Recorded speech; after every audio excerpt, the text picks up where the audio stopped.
Today I come here as a private citizen, but it is an imperative to change 50 years of ambiguity. It's about America's diplomatic recognition of the Republic of China and Taiwan, while the United States should continue to engage the People's Republic of China as a sovereign government. America's diplomatic recognition of the 23 million freedom-loving Taiwanese people and its legal, democratically elected government can no longer be ignored, avoided, or treated as secondary. This isn't about Taiwan's future independence, for goodness sake. It's about recognition of an unmistakable, already existing reality. It's the reality. It's the fact. It's the reality is that many of your past and present leaders have made clear there is no need for Taiwan to declare independence because it's already an independent nation. Its name is the Republic of China, Taiwan. The people and government of the United States should simply accept this fundamentally decent, morally right thing. This is easy. The Taiwanese people deserve the world's respect for continuing down this free, democratic, and sovereign path. Thank you all. Thank you for joining me here this morning. Dr. Lai, thank you for that tremendous introduction. It is great to be with you all. And I want to thank, first, President Tsai Ing-wen for her government's gracious hospitality during my time here, and also acknowledge her steadfast leadership. She continues to be the leader that is crucial at this important moment in history. I want to thank, too, the incredible welcome I've received from the Taiwanese people who have created this amazing miracle of an island, this democracy. And I want to thank another group. I want to thank the handful of protesters at my hotel yesterday, too. More seriously, they remind us that democracies are rambunctious, that ideas can be exchanged, and it reminded me of home. So it was great to see. You know, I've spoken about Taiwan a great deal in the past, especially during the 1,000 days that I had as America's 70th Secretary of State. And yet this is the first time I've had the privilege of visiting your great and free nation. I am thrilled to be here and to experience your distinct, unmistakably free culture and society. Now, I know some of you have been asked, I look a little bit thinner than when you've seen me on TV. Don't think for a second that's going to stop me from enjoying all the great Taiwanese food. I've been recommended the noodle soup and the pineapple cakes. Last year, your ambassador in the U.S. dropped off some dried pineapple from Taiwan. It was a big hit at the Pompeo House. And everyone's asking me how I lose the weight. I can't tell you all the secrets, but know that I enjoyed Taiwanese fruit and Australian wine along the way.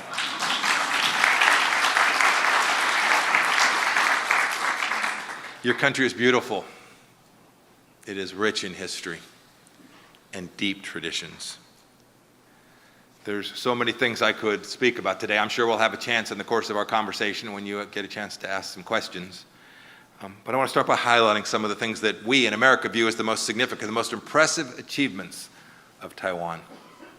First, I've mentioned your devotion to liberty here, combined with the unmatched work ethic of the Taiwanese people, has produced national accomplishments which are remarkable for a nation of 23 million.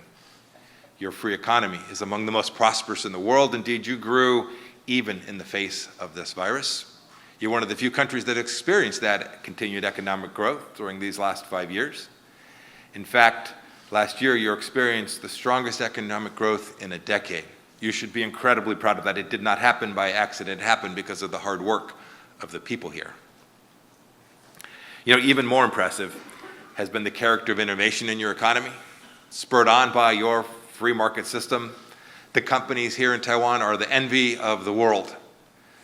I don't think I'm exaggerating to say that practically every electronic device in the room today, many of you have it in your pocket on silent, I hope, was made by Taiwan's semiconductor manufacturing company.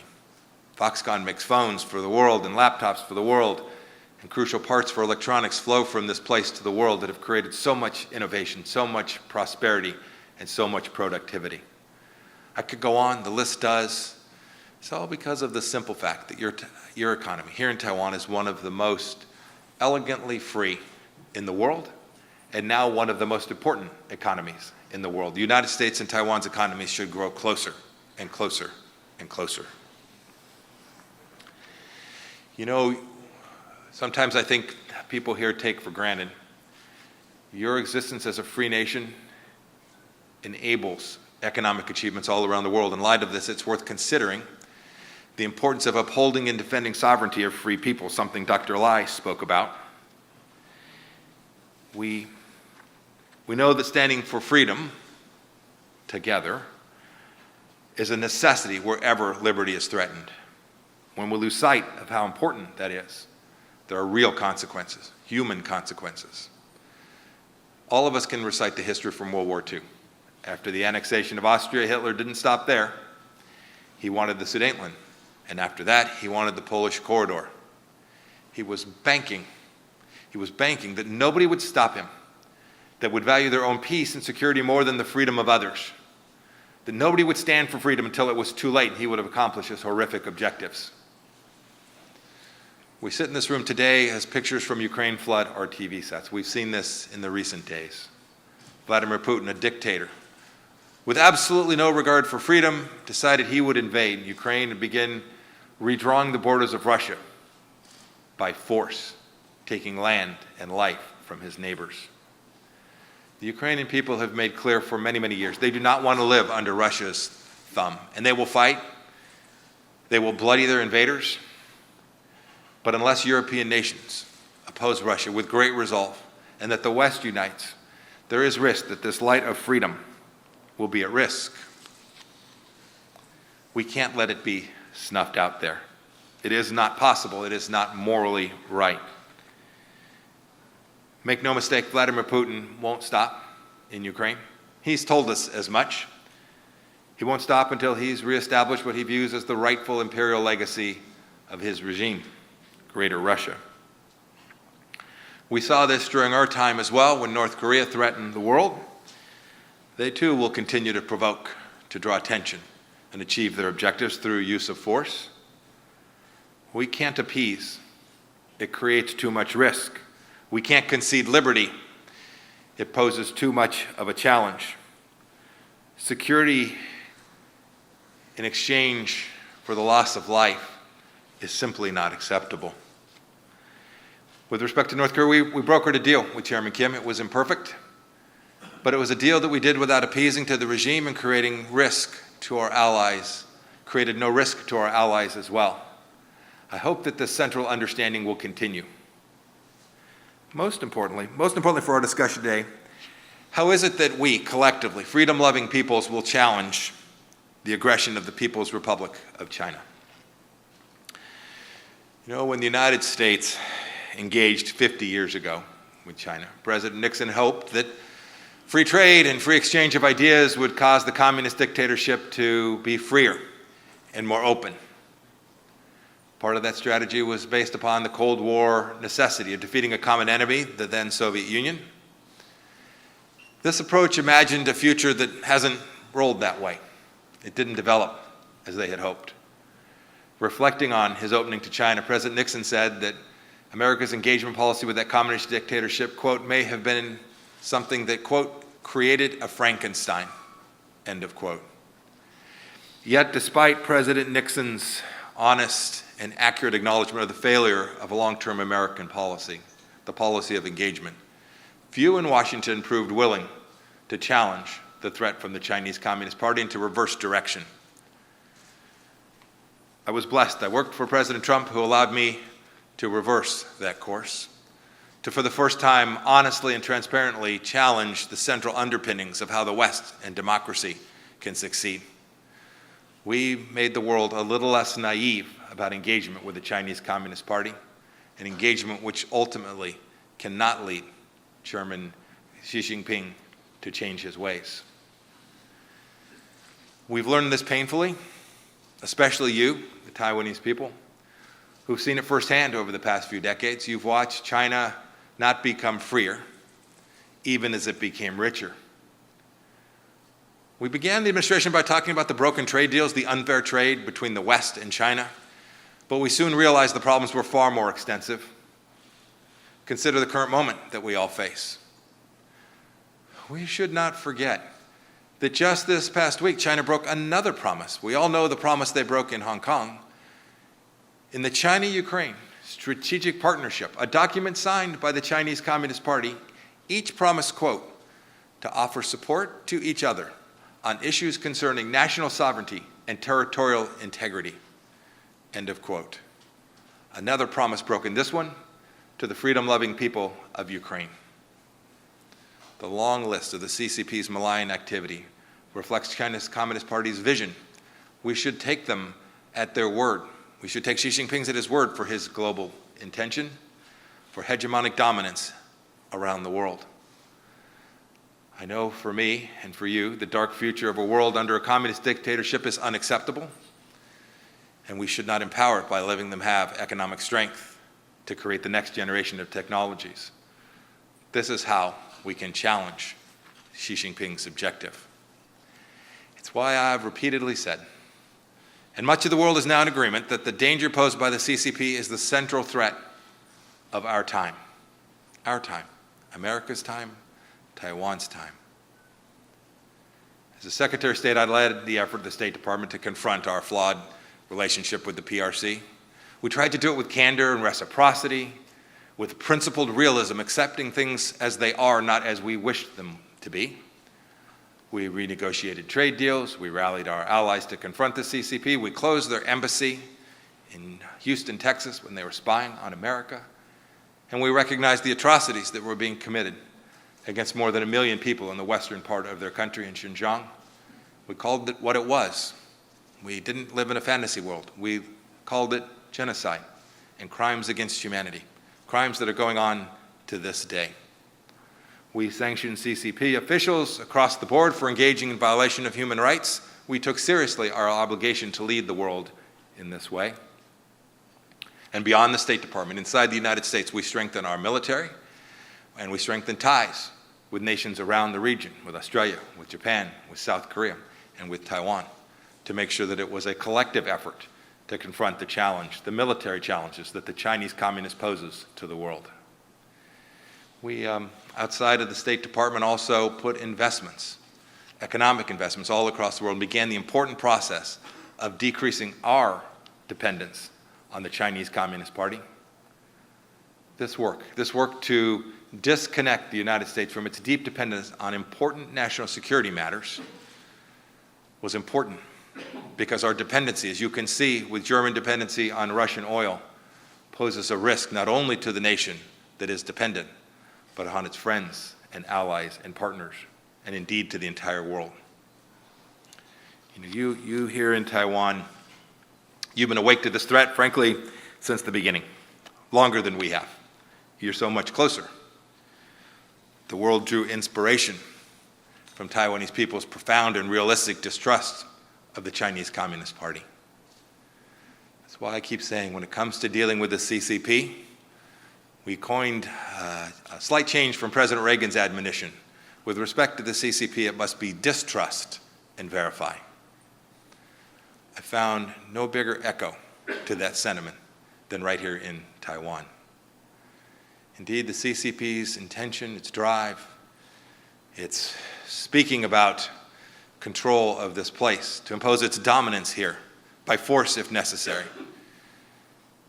is horrific. Understanding the reasons helps us be confident that we can confront this threat with clear eyes. First, the CCP leadership views taking over Taiwan as its ultimate fulfillment of a decades-long communist ideological commitment. From Mao to Deng to Xi Jinping, the inability to fulfill this commitment has been a major stain on the CCP's domestic reputation.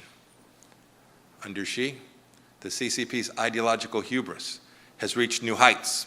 Thus, taking over Taiwan, a necessary mission, is not only to boost Xi's egomaniac claim of greatness, but indeed to solidify it. It is clear to me, and I think clear to many of us now, that the PRC believes that it is stronger than the West, that America is in decline. We saw this when Yang Jiechi gave an arrogant tirade against the United States in Anchorage during their very first meeting with the Biden administration. This arrogance, this belief that the West is weak, makes Xi dangerous. The very belief that the PRC could prevail in a confrontation, diplomatic, economic, military confrontation, puts our allies and friends at risk and makes the conflict that much greater.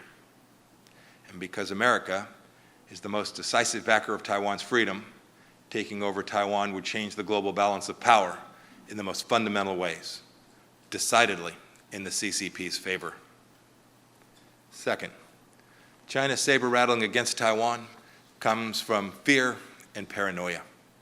As I said, Taiwan is a living example of the success of freedom and democracy of the Chinese people. So long as this example exists, it severely undermines the credibility and authority of the CCP, especially with the Chinese people who are under their thumb. One of the singular, most momentous events in my tenure as Secretary of State was to witness the painful death of Hong Kong's freedom and autonomy. Their brutally successful takeover of Hong Kong last year boosted Xi's hubris. It made him feel more powerful. I am convinced he won't be satisfied stopping at Hong Kong. He talks about Taiwan as an integral part of the one country, two systems scheme championed by his nation. Making good on those ambitions is central to Xi, making his power and maintaining his grip on the Chinese people. I mentioned the consequences we face not standing up. The same is true here. After Hong Kong, Xi will desire to grow ever more. After Taiwan, he'll want the South China Sea, then the Senkakus, and so on, as he expands his hegemonic efforts. If we don't confront authoritarians who have no regard for freedom and independence, then they will draw us into conflict. And that conflict is one that will be far greater than it would have been were we to act sooner. It is for these reasons that the United States-Taiwan relationship is so central to me. It is on my heart. It is fundamental to confronting China and promoting prosperity here and in America and around the world. And this is something I saw as Secretary of State, and it's something that must become an essential part of our nation's foreign policy, now and in the future, and it must be bipartisan. For 4 years, we eliminated all barriers to U.S. diplomats meeting with their Taiwan counterparts, as Dr. Lai spoke about. It was common sense, it was a fact, it was simple, it was morally right. This made it easy for me. We enacted policies which encouraged greater science and technological exchange between our two nations. It was right, it was moral, it was decent. This made it easy for us. We sold over $20 billion worth of arms to Taiwan, which made Taiwan safer and further cemented our important relationship. This was right, it was decent, it was moral. This made it easy for us. That's something that I am so happy to see, that even after our administration has departed, the Biden administration has continued down this path. This is good for Taiwan, it is good for America, it is good for the world. And we've too fought hard on the international stage for Taiwan, advocating for its admission into the World Health Organization. The United States must support Taiwan for the same reason that Americans defended West Berlin when I was a young soldier during the Cold War. We knew then if Germany fell, that if freedom fell, that freedom in the world risked dying. I know the stakes here. I know the stakes. Having commanded a tank platoon in West Germany during those final years of the Soviet Union, I knew our mission was tough. I knew our mission to patrol that border was risky. Much like West Germany then, Taiwan today is a shining example of democracy and freedom. Today I come here as a private citizen, but it is an imperative to change 50 years of ambiguity. It's about America's diplomatic recognition of the Republic of China and Taiwan, while the United States should continue to engage the People's Republic of China as a sovereign government.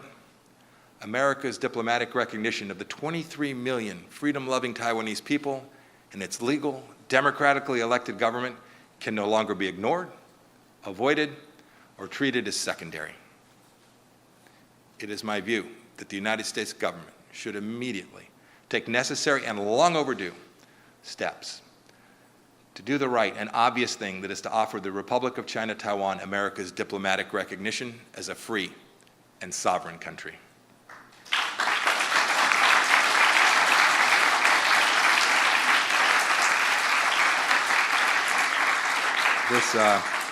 This isn't about Taiwan's future independence, for goodness sake. It's about recognition of an unmistakable, already existing reality. It's the reality. It's the fact. It's the reality is that many of your past and present leaders have made clear there is no need for Taiwan to declare independence because it's already an independent nation. Its name is the Republic of China Taiwan. The people and government of the United States should simply accept this fundamentally decent, morally right thing. This is easy. The Taiwanese people deserve the world's respect for continuing down this free, democratic, and sovereign path.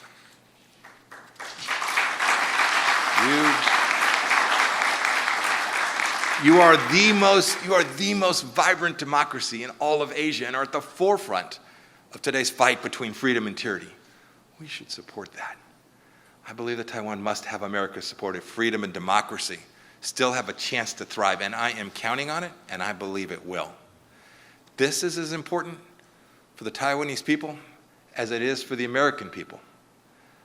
I said before, American support for Taiwan is bipartisan. Taiwan is a crucial partner in defense, and most importantly, in establishing deterrence. It is situated right in the middle of our defensive parameters. From Japan to Korea to the Philippines and the South China Sea, losing Taiwan would directly imperil our vital national interests in the United States.